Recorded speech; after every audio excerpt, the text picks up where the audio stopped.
This is Jeff Grabaz for the Gold and Energy Options Trader. This is our first in a series of videos.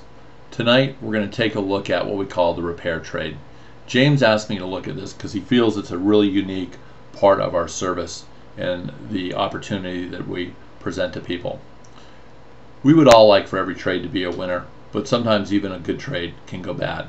So what we're going to do today is we're going to go back and look at a trade that we put on, see how it played out, see where it went wrong, and then figure out a strategy to fix that trade.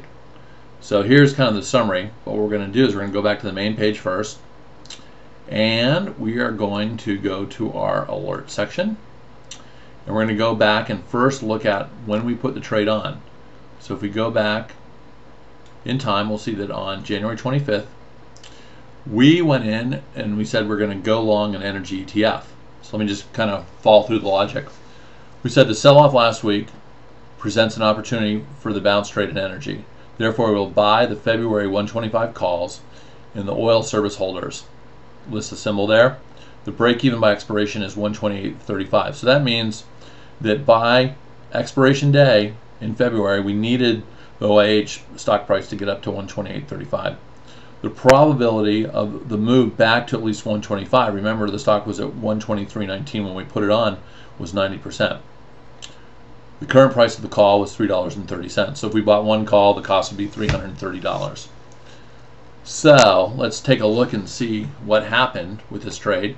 So we can see here we started following the OIH. It came up towards like its recent high around 134. It pulled back.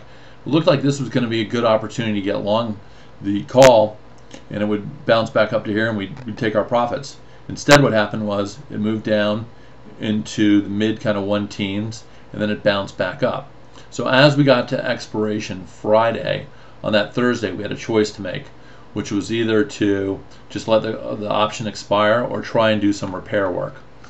So let's go over to our update and see what we decided to do with this trade. Our update section is where we kind of give updates whenever we have a expiration where we're looking at something or our current thought process. So here you can see our February options expiration. And what we're going to do is we're going to go in and we're going to focus on the OIH trade. So we had followed what happened with the trade. So the stock was at 124.44 on that Thursday. Therefore, we decided to buy the stock and sell our option for 20 cents, bringing our cost from 330 down to 310. To make up for the lost value in the calls, we're going to sell the March 125 put for 375.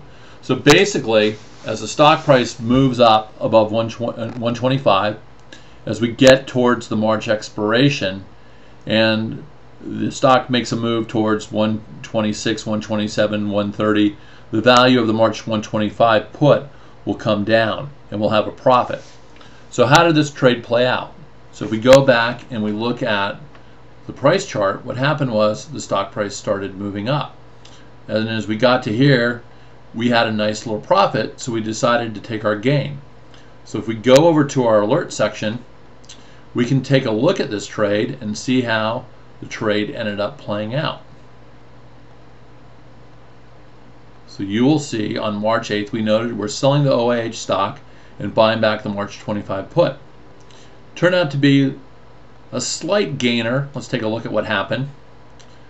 So we bought the stock for 124.44, remember, and on March 8th the stock price was 127.23. So we sold the stock that we bought for 124.44 for a gain of $2.79. The March put, which we had sold, was now worth 149. So we bought it back and we made a gain of 226. Almost the entire loss of our option, our call option, which we ended up taking a loss of 310. So we're down 50 cents, and netted we ended up selling the stock for a gain of 279. So the net was out of this a gain of $5.05. However, we had the loss, so our overall profit moved to $1.95 against our entry price of that 124.44. So we made $1.95 or 1.56%. If we had just allowed the option to expire, what would have happened was we would have lost $310 or $310, and in this case we ended up making $1.95 or $195. That is the beautiful thing about a repair trade. When you do a repair trade, you're not going to end up with a big gainer like we have on a lot of our other trades, but you're going to take a 100% loser and turn it into hopefully at least a wash trade, or even a 10% we can deal with, because that's much better than losing 90%, or we turn it into a winner, a 10% gainer or a 5% gainer. We've done a very effective job in the last year with using the repair trades. So that's it for now. We hope that you really enjoyed this session, and we look forward to doing more of these as we move forward.